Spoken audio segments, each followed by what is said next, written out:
Bagaimana Ustadz menjaga kesehatan begitu jadwal padat? Tadi masuk WA ke sahabat kita, apa kata dia? Kalaulah Ustadz Somad itu made in Jepang, sudah lama rontok. Lalu apa yang Ustadz minum, apa yang Ustadz makan? Semuanya doa jamaah. Cobalah tengok di YouTube, di Twitter, di Facebook, di BBM, doa jamaah. Amin, amin, amin, amin, amin. Semoga Ustadz sehat, semoga Ustadz istiqamah, semoga doa menumpang tuah pada doa, mulut-mulut, tangan-tangan yang soleh. Mudah-mudahan kita bersatu dalam kebaikan insyaallah. Berapa takbir Idul Fitri Pak Ustadz? Berapa hari? Dari mulai tenggelam matahari sore, petang, malam takbir sampai sore tanggal 13, 10, 11, 12, 13. Allahu Akbar, Allahu Akbar, Allahu Akbar, la ilaha illallah, wallahu akbar, Allahu Akbar, walillahil hamd. Sampai jam 2 malam suara tak serak-serak. Begitu ditengok, rupanya flash disk. Janganlah flash disk, orang lah. Ini banyak nanti flash disk ini masuk surga. CD masuk surga, flash disk masuk surga. Dilatihlah anak-anak muda kita. Latih anak-anak muda. Nih, takbir bukan cuma di masjid. Selama 4 hari itu takbir. Anak-anak, ibu-ibu di rumah sambil masak opor, masak rendang, masak gulai kambing. Allahu Akbar, Allahu Akbar, la ilaha illallah. Garamnya kurang. Apa yang membuat Ustadz tetap istiqomah berdakwah dari masjid satu ke masjid lain? Bukankah Ustadz sudah ada tawaran TV swasta untuk mengajak Ustadz mengisi acara di salah satu stasiun TV yang kita semua sudah tahu kalau tampil di TV bayarannya besar. Dia mau saya harus ganteng. Masuk TV itu 2, ganteng betul atau buruk betul. Saya pula kan tidak pala buruk, tapi ganteng pun tidak juga. Pakaian itu harus begini, harus begitu, itu yang tak bisa. Tapi yang paling berat ini jadwal. Jadwal harus gini. Saya tak bisa jadwal. Saya sudah penuh sampai 2018 Idul Fitri. Saya sudah. Nanti setelah itu barulah kita masuk ke TV-TV. Kok muat? Apakah memang ada hadis yang mengatakan tidak kujamin umatku 14 abad akan datang? Seandainya hadis ini memang ada, apa yang tidak dijamin? Sapaannya atau ibadahnya? Mohon pencerahan. Tak ada. Nabi jangan berkecil hati hidup zaman sekarang. Apa kata Nabi sallallahu alaihi wasallam? Al-ibadatu fil haraji kahijratin ilayya. Siapa yang tetap istiqamah beribadah padahal waktu itu banyak fitnah-fitnah, sama macam berhijrah bersama Nabi Muhammad sallallahu alaihi wasallam. Jadi jangan mengutuk nasib. Mengapa aku hidup di abad sekarang ini? Kenapa tak hidup zaman Abu Bakar, Umar, Utsman, Ali? Kalau mental model ini, hidup zaman dulu pun jadi Abu Jahal, Abu Lahab. Jangan berduka. Anak-anak muda, kalian yang banyak godaan, justru hebat. Ini anak-anak muda yang datang malam ini luar biasa. Tadi udah ada yang ngajak ke karaoke, ada yang ngajak ke night club, ada yang ngajak main gaple, ada yang ngajak dangdut. Dia tolak itu semua. Maka sama macam hijrah bersama Nabi Muhammad SAW. Tuh, bro, kita gimana karaoke malam ini? Tidak, aku mau ngaji ke sana. Ada Ustadz Somad datang. Itu. Setelah, jadi gimana? Pulang dari sana kita.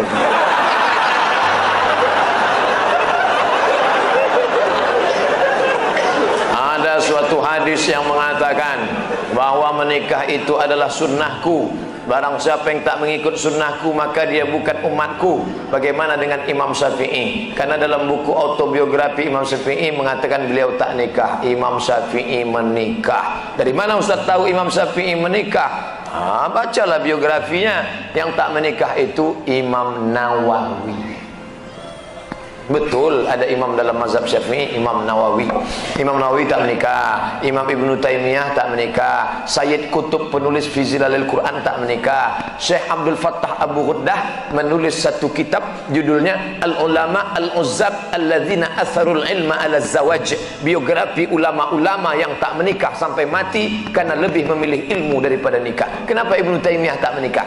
Kalau Ibnu Taimiyah menikah, istrinya itu pasti tetap tinggal karena dia lebih lama di penjara daripada di luar penjara. Sayyid Qutb digantung 1966, mati dalam keadaan ditulisnya tafsir itu di penjara. Maka mereka itu memikirkan mudaratnya lebih besar. Tapi kalian yang muda sekarang jangan kalian ikut ini. Zaman Imam Nawawi dulu dia tak menikah, perempuan zaman itu biji matanya aja yang nampak. Godaan tak kuat. Zaman sekarang perempuan biji matanya tertutup, yang lain terbuka. Jangan, jadi berubah zaman. Jangan kan aku mau ikut Imam Nawawi aja. Tak bisa, lain, tak bisa. Godaan luar biasa. Ini saya mau pulang, nih godaan yang paling terberat nanti jumpa pramugari lah. Besok habis sholat Jumat mau pulang, sudah jelas pakai peci, pakai baju koko, pasang muka seram waktu lewat, tetap ditegurnya, nomor berapa? La ilaha illallah.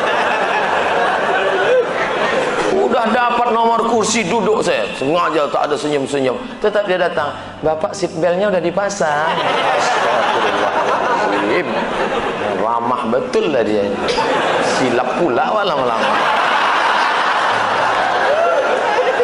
Apakah hukum dalam Islam bila seorang ayah tiri memisahkan atau memutus tali silaturahim seorang anak kandung dan ibu kandungnya? Berdosakah jika seorang istri apa hukum memutus tali silaturahim? La yadkhulul jannah, tak masuk surga qati'ur rahim, orang yang memutus tali silaturahim. Ayah tiri dipisahkannya, nikah dia dengan perempuan, lalu dia tak suka sama anak ini, aku suka sama engkau, anak mau pergi sana, memutus tali silaturahim. Kalian yang ada niat nikah sama janda, terimalah janda sepaket. Jangan mau dia saja, anaknya tak mau. Perempuan ini pun kenapa dia lebih memilih lelaki ini daripada anaknya? Ini bisa jadi mantan suami tapi tak ada mantan anak. Kok bisa dia lebih milih? Nanti setelah kau jelek, lapuk, lisut, ditinggalkannya, anakmu itu juga yang akan memelihara kau. Hati-hati. Berdosakah jika seorang istri bersumpah di atas Al-Quran untuk mengikuti perintah seorang suami, ayah tiri, berjanji menjauhi anak kandungnya sendiri dengan alasan menjaga kebaikan rumah tangga mereka? Ini mesti didudukkan lagi. Ini udah kacau balau nih. Aku bersumpah demi aku dengan engkau bang, anakku ini akan kutinggalkan. Mana bisa? Walinya mana? Ayahnya, datuknya, abangnya, adiknya, pamannya, dudukkan lagi. Suaminya dudukkan. Ini gara-gara jahil agama. Umat ini sudah dijauhkan dari agama. Banyak betul nih. InsyaAllah malam ini yang terjawab kita jawab, yang tak terjawab kami akan bawa pulang ke Pekanbaru. Semua yang dari mulai Bintan sampai Daik Lingga sampai itu, semua nanti akan kami satukan menjadi satu video, judulnya Oleh-oleh dari Kepri. Ustaz, saya sedang kesulitan harta, hutang saya banyak, anak saya 5 orang, tapi rumah cuma 1 kamar sehingga tidur berdesakan. Tolong berikan saya jalan keluar. Nabi mengajarkan doa. Ya Allah, ya Rasulullah, aku dililit utang. Kata Nabi, kau baca doa ni. Hadis riwayat Ahmad bin Hanbal. Allahumma inni a'udzubika minal hammi wal hazan wal ajzi wal kasal wal jubni wal bukhl wa dhala'id daini wa ghalabatir rijal. Allahumma inni a'udzubika minal hammi, jauhkan aku dari susah hati, wal hazan, kesulitan, wal ajzi, sifat lemah, wal kasal, malas, wal jubni, pengecut, wal bukhli, pelit, wa dhala'id daini, dililit hutang, wa ghalabatir rijal, dikuasai orang lain. Bangkit semangat, hilang pengecut, bekerja, rezeki terbuka. Kerja, kerja, kerja. Apa yang mau dikerjakan? Ini yang jadi masalah. Dulu belum tahu riba, saya KPR. Sekarang saya sudah tobat. Apakah saya harus tinggalkan rumah itu atau gimana Pak Ustaz? Kalau bisa kau jual, modalnya saya kau ambil, dulu iurannya berapa, ambil modalnya saja, lalu buka peluang baru. Begitu cara tobat dari riba. Ada yang mengatakan riba saya itu kan di akadnya, maka tobatlah dengan tidak mengulanginya. Adapun bulanan saya itu adalah hutang, maka hutang harus dilunasi bayarnya Pak Ustadz. Ini nanya apa nawar? Itu cara tobatnya. Ambil modalnya saja yang pernah terbayar, sisanya itu bukan hak engkau. Mereka keluar dari Islam bagaimana anak panah keluar dari busurnya. Apakah masalah yang bisa dikatakan hadis tersebut Pak Ustaz? Ramhu, anak panah keluar dari qaus, sebagaimana melesatnya anak panah keluar dari, begitulah mereka keluar dari Islam. Apakah karena mereka tidak hafal Quran? Mereka baca Quran, tapi Quran itu hanya lewat di ujung lidah, tak sampai masuk ke dalam hanajirahum, hanya ke tenggorokan saja. Mereka keluar dari Islam seperti melesatnya busur dari anak panah dari busurnya. Siapa itu? Orang Khawarij yang mengkafirkan Sayyidina Ali, Sayyidina Amr bin As, Sayyidina Muawiyah. Mereka menikam Sayyidina Ali radhiyallahu anhu. Ini tiga orang ini harus dibunuh. Ali harus mati, Muawiyah harus mati, Amr bin As harus mati. Ditikamnya. Mereka dikatakan Nabi keluar dari Islam. Kenapa? Takfiri, mengkafirkan orang Islam. Ketika kau katakan saudaramu, hei kafir, padahal dia tak kafir, maka engkaulah yang kafir. Itu sindiran Nabi tentang Khawarij. Apa hukum menikahi perempuan yang gila, tak berakal sehat?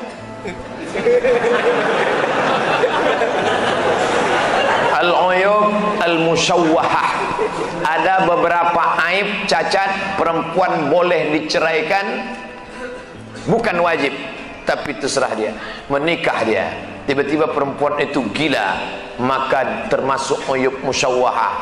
Gila, junun, baras, kena penyakit kusta, supa, maaf cakap nauzubillah, tiba-tiba putih, lalu kemudian maaf tersumbat kemaluannya. Kalau laki-laki dia terkena penyakit impotensi, ada diberi kesempatan berobat setahun. Kalau setahun dia sembuh, melanjutkan. Kalau tak sembuh, maka perempuan boleh menggugat, laki-laki boleh menceraikan. Saya tak mau menceraikan dia Pak Ustaz, walaupun dia gila, cinta kami kekal abadi. Dia tak apa-apa.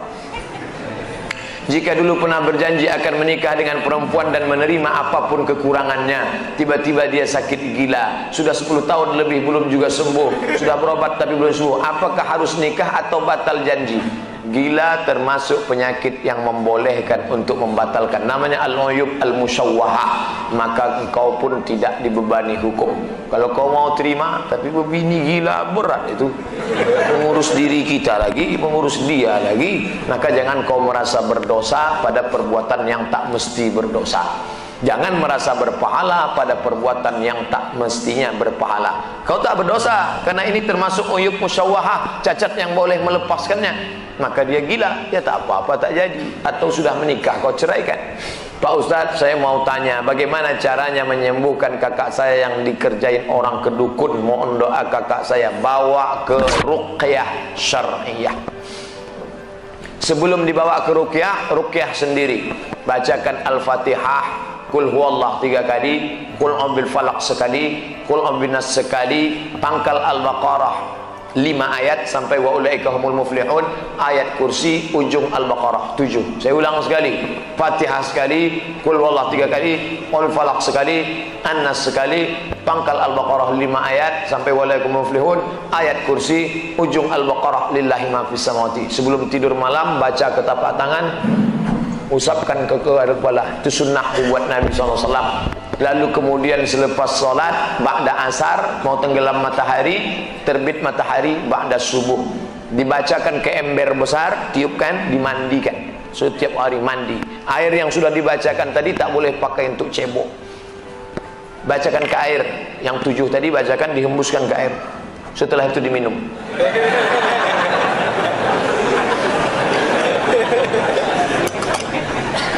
Mana dalilnya? Buka buku 37 masalah populer.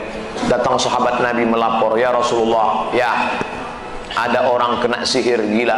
Lalu kubacakan Al-Fatihah, kukulum air liurku. Setelah banyak kuludahi. Sehat dia ya Rasulullah. Nah, itu dalil tentang ruqyah. Pak Ustadz, saya mau bertanya bagaimana cara ampuh melamar anak orang supaya luluh hatinya.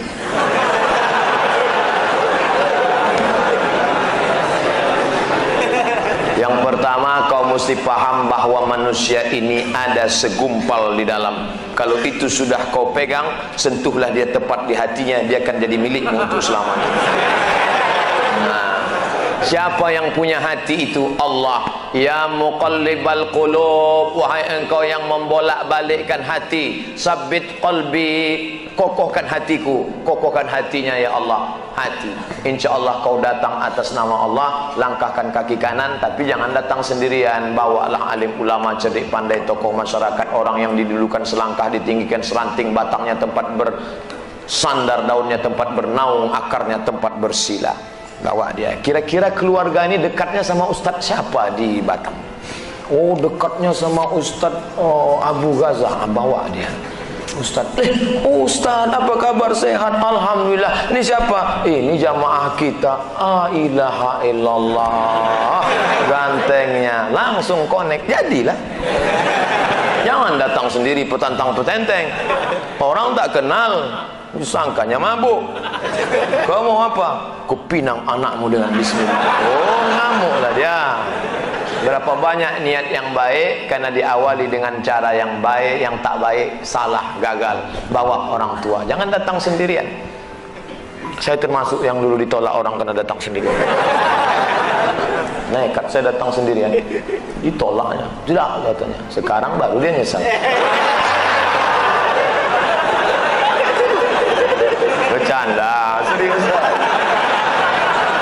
Orang tua kami pernah ada utang kepada salah satu toko, tapi sudah lama sekali. Sekarang sudah tak ada lagi tokonya.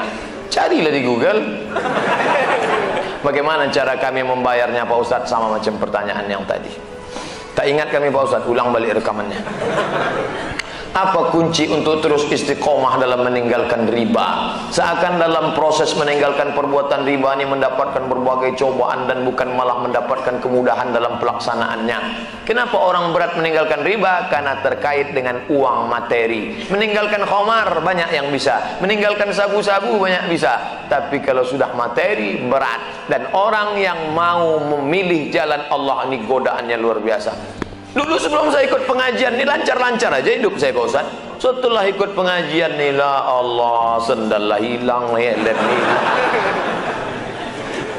Maka kita mesti walladzina jahadu fina, orang yang berjuang berjihad di jalan kami, lanahdiyannahum subulana, kami akan menunjukkan jalan kami. Kau terus berusaha. Yang selama ini hidupmu konsumtif, mau mobil baru, mau rumah baru, mau ini baru, maka kau cukup apa adanya, hidup zuhud, insya Allah Allah akan berikan jalan. Bagaimana menghadapi istri yang kalau diajak sholat subuh kadang marah-marah? Kenapa bisa nikah sama dia?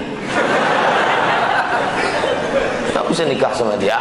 Makanya kalian yang lajang-lajang, fit and proper test pertama adalah tanya dia, jilbabnya panjang, baca Quran bisa, oke lah, nasi sudah jadi bubur, udah nikah. 5 langkah. Wallati takhafuna nusuzahunna, kalau kau khawatir perempuan itu melawan nusuz, pertama fa'izuhunna, nasihati dia. Adinda, aku ini kepala rumah tangga, kau mesti ikut aku sholat. Alah, baru ngaji 2 hari. Tak mempan. Langkah kedua, wahjuruhunna fil madaji, pisah tempat tidur. Karena kau tak mau sholat subuh, ku ajak marah-marah, apa boleh buat dengan ini, ku hukum kita pisah tempat tidur sebulan. Memang itulah yang ku tunggu-tunggu.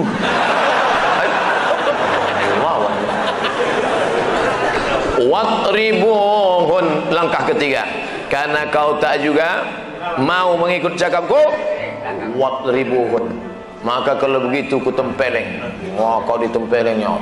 Begitu pas mau ditempelengnya, datang si istri, difotonya, langsung dipostingnya ke FB.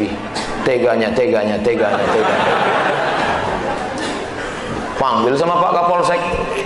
Anda menempeleng istri Anda? Tidak Pak, ini fotonya. Kok Bapak tahu? Istri Anda kan friend sama saya. Tak bisa. Yang ketiga ini tak bisa. KDRT, kekerasan dalam rumah tangga. Langkah keempat, fab'asu hakaman min ahlihi wa hakaman min ahliha. Panggil mediasi keluarga pihak laki-laki dan pihak perempuan. Anak keponakan kita ini mau dibawa kemana hubungan ini? Ini sudah buntu nampaknya. Mereka tak bisa lagi kita pertemukan, macam Tom and Jerry. Jadi bagaimana? Yurida islahi yuwaffiqillahu bainahuma. Kalau mau berdamai, insya Allah akan mempertautkan mereka berdua. Langkah yang paling fatal yang kelima, karena kau tak juga menurut, keluarga mediasi pun gagal. Apa boleh buat? Dengan ini ku jatuhkan talak satu. Abghadul halal ilallah, jangan sampai. Perempuan-perempuan, berubahlah kalian, patuh taat kepada suami. Taat pada suami. Yang belum menikah cari istri, tak usah terlalu cantik. Saya nasihati ke mahasiswa-mahasiswa saya, kalian cari istri jangan terlalu cantik, nanti orang nuduh kalian pakai pelet. Jangan terlalu buruk, nanti malu kalian bawanya undangan. Yang sedang-sedang saja, jilbabnya panjang, tak terlalu banyak pakai makeup, orangnya penuh kesederhanaan. Adinda, sudikah kau menikah denganku? Kita mulai dari nol, insya Allah mau. Ada perempuan sekarang mau nikah dari nol Pak? Ada, banyak di pom bensin.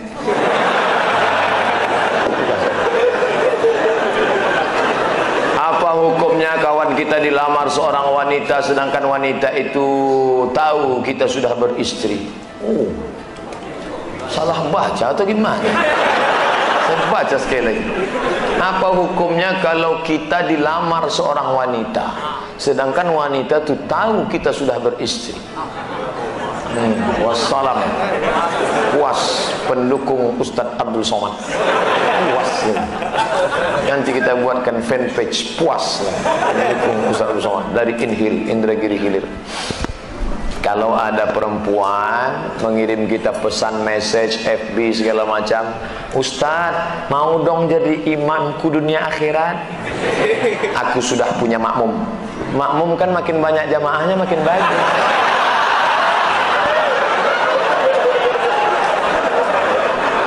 Kita ini negara hukum, jangan main nikah siri saja. Ada diatur dalam kompilasi hukum Islam Indonesia, siapa yang mau poligami maka harus izin dari istri pertama. Adinda, sudikah engkau masuk surga dengan cara secepat kilat? Mau. Kau berbagi kebahagiaan dengan orang lain. Caranya bang, kau bagilah lakimu ini kepada yang lain. Tadi buatnya lah, saya yang bertandang tangan di bawah ini dengan ini setuju bahwa suami saya menikah dengan setuju. Lalu dibawalah ke kantor pengadilan, disahkan oleh hakim. Nanti hakim mengadakan sidang, lalu dia tanya, apakah ibu setuju suami ibu menikah lagi? Setuju hakim. Itu prosesnya. Jangan main siri-siri aja. Ini diam, tiba-tiba siri berkelahi pecah. Itu sama orang menghilangkan bau jengkol dimakannya petai. Muncul masalah-masalah baru. Hilangkan masalah, jangan membuat masalah. Hilangkan masalah, mengatasi masalah tanpa masalah. Pegadaian syariah. Saya sudah sering mendengar ceramah Pak Ustadz di YouTube, sangat senang dengar ceramahnya. Jadi biasanya ujung-ujungnya tak enak nih. Saya mau bertanya, bagaimana mendidik istri supaya dia mau rajin sholat? Sudah terjawab tadi. Sholat subuh susah betul dibangunkan Pak Ustadz. Sudah ada 2 istri yang payah sholat subuh. Pertanyaan kedua, ada teman kredit di bank, angsurannya sangat mahal, jadi dia pindah ke bank yang baru, uang burat terus ke bank yang lama. Apa itu termasuk riba Pak Ustadz? Riba. Pinjam duit ke duit, pinjam 10 juta, bayar 12 juta, riba. Berhenti dari riba. Apa hukumnya mengurban untuk orang tua kita sedangkan kita belum akikah diri sendiri? Akikah diri saya itu tanggung jawab ayah saya dulu terhadap diri saya, bukan tanggung jawab saya. Kalau sekarang saya punya duit, apa yang saya lakukan? Kurban.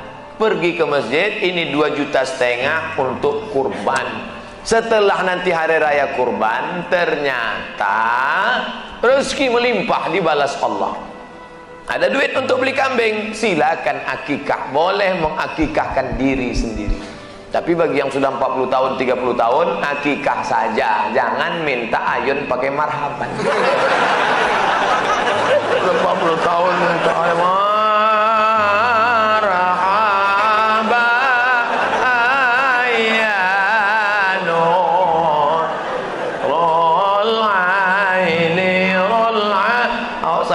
ayun cucu. Rupanya nenek terduduk dalam. Apa hukumnya bagi orang yang tak sholat Jumat tapi dia masih mengerjakan sholat zuhur seperti hari biasanya? Sahkah sholatnya? Man tarakal jum'ata, siapa yang meninggalkan sholat Jumat salasa maratin tahawunan, tanpa ada uzur syar'i, disengajanya, taba'allahu ala qalbi, Allah mengunci pintu hatinya. Hukuman yang diberikan Allah, terkunci pintu hati. Khatamallahu ala qulubihim wa ala sam'ihim wa ala abasarihim. Hati terkunci, telinga tersumbat, mata tertutup. Summum bukmun umyum fahum la yaqilun. Kenapa? Gara-gara menyepelekan sholat Jumat. Cepat-cepat datang. Besok hari Jumat, cepat datang. Ini saya tengok anak-anak muda di luar masjid sambil merokok. Kalian kenapa tak masuk? Masih khutbah Ustaz. La ilaha illallah. Tujuan sholat Jumat itu kan mendengar khutbah. Tujuan sholat Jumat itu mendengar khutbah, bukan cuma 2 rakaat itu. Cepat datang masuk ke dalam. Alhamdulillah Pak Ustaz, saya selama khutbah tadi saya masuk di dalam, tak ada saya ngomong sepatah pun. Kenapa? Itu tidur. Begitu khotib, innallaha ya'muru bil adli wal ihsan. Cepat kali katanya. Ini anak muda tak betul. Besok cepat datang, jam 12 sudah datang, buka Quran, baca surat Al-Kahfi. Man qara'a surat Al-Kahfi yaumal jumu'ah, siapa yang baca surat Al-Kahfi hari Jumat, petang Jumat, Adha'alahu min nur, Allah berikan dia cahaya, pencerahan, the likeness ma bainal jumu'ataini, sampai Jumat yang akan datang. Kenapa kita bisa menengok ada orang, ada bapak, ada ibu, ada tiang, bisa kita bedakan mana muda, mana tua? Karena ada cahaya. Cahaya itulah yang diberikan Allah. Baca surat Al-Kahfi malam Jumat. Apakah solat kita sah apabila menjadi makmum dari imam yang kita sendiri ragu-ragu dengan imam tersebut?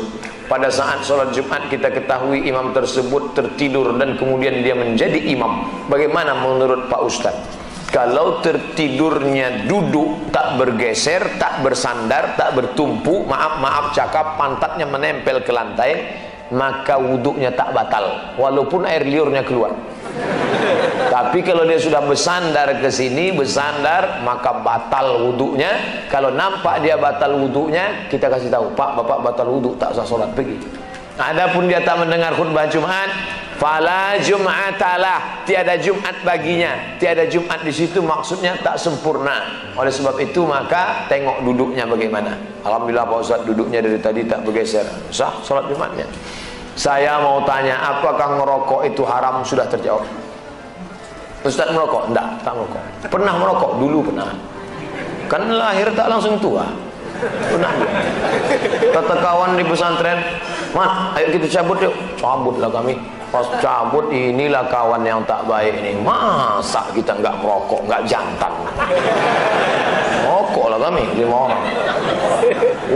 Jantan betul terasa. Begitu pas kami sedang merokok, lewat mobil kiai. Injak. Alhamdulillah tak nampaknya. Tiba-tiba mundur mobilnya. Mundur, datang dia tanya, merokok ya? Merokok ya? Kami diam semua. Kawan yang satu ini penakut. Merokok ya? Enggak, Pak. Pas bilang enggak, tuh asapnya keluar. Enggak, Pak. Keluar asapnya. Baliklah kami ke asrama. Saya tak tamat pesantren, saya cuma setahun aja lari dari pesantren. Lalu ada mudabbir saya di sini, tak boleh sebut namanya. Lalu kemudian ketika itu habis sholat maghrib dipanggil nama-nama yang tadi melanggar. Saya sholat hajat 2 rakaat bernazar, ya Allah, kalau nanti kiai itu lupa namaku, aku bacakan Yasin 3 kali. Pas dibacakan nama-nama yang melanggar hari ini, yang merokok, yang ini, yang berbahasa Indonesia, dibacanya dari ujung sini, tak ada nama saya. Memang makbul doa sholat hajat. Wah, sejak itulah saya berhenti saya tak merokok. Banyak juga kawan-kawan ini merokok. Kenapa merokok? Kok kenapa merokok? Ini kan bisa kena impotensi apa segala macam. Ustaz baca baik-baik macam mana. Rokok dapat yang berbahaya Pak Ustaz. Kalau beli tak apa-apa gitu. Pandai jamaah sekarang. Kenapa sholat dan zuhur dan asar bacaannya suaranya tak terdengar? Subuh jahar, bismillahirrahmanirrahim. Isya jahar, zuhur asar tak. Allah tak ada sebut alasan di Quran, Nabi tak ada menyebut, sahabat tak ada menyebut. Salah satu ulama ada menyebut, kata dia, malam itu sunyi. Waja'alna lailakum subata, kami jadikan malam kamu sebagai istirahat. Sunyi, lawan dari sunyi adalah bising. Sunyi, maka lawannya adalah bersuara. Maka sunyi itu dipecah dengan suara. Bismillahirrahmanirrahim. Sedangkan siang itu ribut, hiruk pikuk, maka lawannya adalah sunyi. Jawaban itu bukan dari Nabi, itu murni tauqifi dari Allah Subhanahu wa taala. Tapi kalau mau salah satu jawaban ulama mencoba menjawab, begitulah bunyinya. Bagaimana cara kita mengambil baik hakikat diri yang sebenar-benarnya agar kita bisa mengenal baik, merasakan akan kehadiran Allah di setiap jaga kita. Man arafa nafsahu faqad arafa rabbahu. Siapa yang mengenal dirinya, maka kenallah dia akan Tuhannya. Bukan hadis Nabi. Apa penjelasan itu kata ulama ahli hadis? Ini bukan hadis tapi maknanya baik. Kalau engkau kenal dirimu yang hina, maka sadarlah engkau Allah mulia. Kalau kau kenal dirimu yang lemah, sadarlah engkau Allah maha kuasa. Kalau kau kenal dirimu yang mati, sadarlah engkau dia yang tak pernah mati. Kalau kau kenal dirimu yang diberi hidup, maka sadarlah engkau dia yang maha hidup. Kenali diri baik-baik. Orang yang paling celaka adalah halakam ru'un lam ya'rif qadrahu, celaka yang tak tahu siapa jati dirinya. Apakah setiap kita membaca syahadat dalam solat wajib diikrarkan dalam hati? Mulut mengucap, hati connect. Ni hati, ni mulut. Tak boleh putus. Inna sholati wa nusuki wa mahyaya wa mamati bismillahirrahmanirrahim. Mulut bergerak. Apakah Nabi itu kalau sholat mulutnya bergerak atau tak bergerak? Kata tabi'in bertanya kepada Khabbab ibnul Ars, ya Khabbab, ya Nabi itu kalau sholat mulutnya bergerak atau tak bergerak? Kata Khabbab, Nabi kalau sholat mulutnya bergerak. Dari mana kau tahu? Bittirabi lihyati, karena aku tengok jenggotnya bergoyang.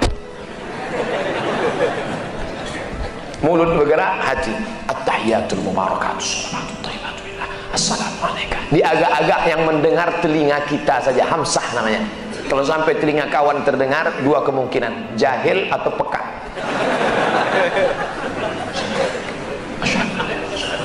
Begitu dia. Mulut menyebut, hati connect. Bolehkah berkurban di tempat lain? Misalnya di kampung karena lebih murah, sedangkan kita berkurban di Batam harga hewan mahal, uang nggak cukup. Tidak boleh membawa hewan kurban lebih dari jarak qashar sholat.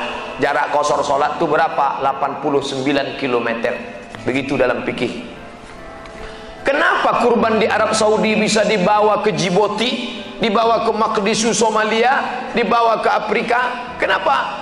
Ternyata kalau sudah tercukupi ring satu, boleh dibawa ke ring dua. Nah, Batam di agak-agak. Menurut kami Batam ini sudah dapat semua Pak Ustadz, 2 kilo, maka boleh dibawa. Makanya ustadz-ustadz yang menjadi pengajar di Malaysia ada dibawanya ke Riau.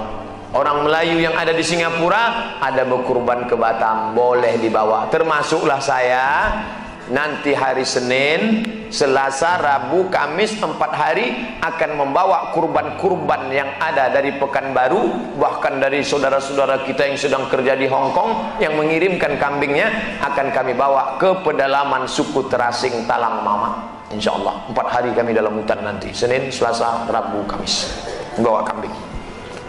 Pokoknya keluar dari situ bawa kambing lah. Bolehkah berbicara saat tawaf? Boleh, tapi yang tak batal. Berbicara saat tawaf tak batal, tapi jangan asyik bercakap aja selama tawaf. Hajar Aswad, rukun Syami, rukun Iraqi, rukun Yamani. Dari Hajar Aswad apa yang dibaca? Subhanallah walhamdulillah wala ilaha illallah wallahu akbar. Subhanallah walhamdulillah wala ilaha illallah wallahu akbar. Subhanallah walhamdulillah wala ilaha illallah akbar.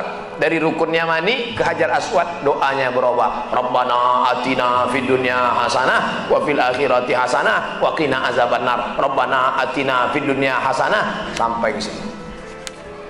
Saya Pak Ustadz baca putaran 1, putaran 2, putaran 3, berputar-putar kepala saya. Kenapa kau belum bayar?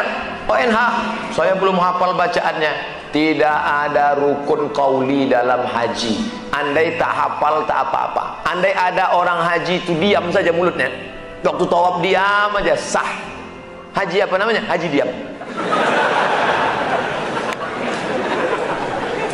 Bagaimana pembagian waris jika suami meninggal? Harta yang dimiliki suami diperoleh sebelum menikah dengan istri, sementara saudara-saudara dari suami juga minta bagian warisan karena menganggap harta itu warisan dari almarhum bapaknya. Ini kacau balau. Suami punya harta tanah sebelum menikah, istri menikah dengan suami. Tanah ini, kata saudara-saudaranya, itu tanah ayah kami yang dikuasai suamimu. Sekarang mereka menuntut, mana hitam di atas putih? Maka si istri mesti punya bukti. Ini tanah punya suami saya, sudah dibayarnya ke ayah, jangan hiraukan. Tapi kalau memang belum, bagikanlah itu jatah mereka. Nah, inilah gara-garanya. Maka jangan mau bersimbah darah, menyimpan bom atom, menyimpan api dalam sekam. Masalah harta-harta ini selesaikan. Makanya ayat yang paling detail dalam Quran masalah harta. Hati-hati masalah harta. Surat Al-Alaq adalah surat pertama kali turun kepada Nabi SAW. Hadis apa yang pertama kali diucapkan Nabi SAW dan kapan? Apa perkataan Nabi sebelum diangkat menjadi Rasul? Itu juga disebut hadis. Nabi ketika sudah mendapat wahyu, maka itulah ucapannya hadis. Turun malaikat membawa ayat Quran, dipanggil penulis wahyu, itulah wahyu. Sedangkan hadis, sejak dia menjadi Nabi SAW diangkat oleh Allah Ta'ala. Wa ma yantiqu anil hawa, dia tidak bicara mengikuti hawa nafsunya. In huwa illa wahyun yuha, wahyu dari Allah SWT. Wahyu terbagi dua. Wahyu yang teksnya dari Allah, Quran. Wahyu yang dari Nabi Muhammad SAW, ucapannya, maknanya dari Allah, itulah hadis Nabi SAW yang disusun oleh Imam Muhammad bin Ismail bin Ibrahim bin Mughirah bin Bardizbah Al-Bukhari dalam kitab Sahih Bukhari 7275 hadis. Mana hadis yang pertama Pak Ustaz? Dalam istilah musalsalat, biasanya syekh pertama kali mengajarkan hadis, ar-rahimuna yarhamuhumur rahman irhamu man fil ardi yarhamukum man fis sama. Itu hadis pertama, namanya musalsalat bil awwaliyah. Tapi itu bukan hadis pertama yang keluar dari mulut Nabi SAW. Tapi tradisi hadis yang pertama kita bahas dalam pengajian ini adalah yang saya terima dari guru saya pertama kali, ar-rahimuna yarhamuhumur rahman irhamu man fil ardi yarhamukum man fis sama, dari sahabat Nabi namanya Abdullah bin Amr bin As, disebutkan oleh Imam Ahmad bin Hanbal dalam kitab Musnad Ahmad. Ini tentang hadis. Apabila masbuk pada sholat subuh, di rakaat kedua makmum mengikuti kunut imam, apakah saat rakaat kedua nanti dia baca kunut lagi? Ya, ini imam, ini makmum. Rakaat kedua bagi imam, rakaat satu bagi makmum. Ketika imam salam, maka makmum rakaat kedua. Saya ulang balik, rakaat kedua bagi imam, rakaat satu bagi makmum masbuk. Ketika imam salam, rakaat kedua bagi makmum, maka di rakaat kedua si makmum baca kunut lagi kalau dia bermazhab Syafi'i. Dua, jika non muslim mengucapkan syahadat, apakah otomatis dia masuk Islam walaupun hanya sekedar bercanda? Karena teman saya jangankan syahadat, azan pun dia pandai Pak Ustaz. Kalau sekedar berbunyi, beo pun masuk Islam. Asyhadu Allah, asyhadu Allah, asyhadu Allah, asyhadu Allah. Oleh sebab itu maka apa itu iman? Tiga. Apa itu iman? Tiga. At-tasdiqu bil qalbi, dinyatakan dengan lidah. Al-iqraru bil lisani, at-tasdiqu bil qalbi, dibenarkan hati. Al-iqraru bil lisani, dinyatakan dengan lidah. Wal amalu bil arkani, dilaksanakan dengan anggota tubuh. Makanya masuk Islam diisytiharkan di masjid, diumumkan. Apakah Anda masuk Islam ini ada paksaan? Tidak, Pak. Apakah Anda serius atau main-main? Tidak, Pak. Apakah masuk Islam karena hanya mau nikah sama anak orang Islam? Tidak, Pak. Ente dipersaksikan orang banyak? Iya, Pak. Ini serius, jangan asik main-main saja.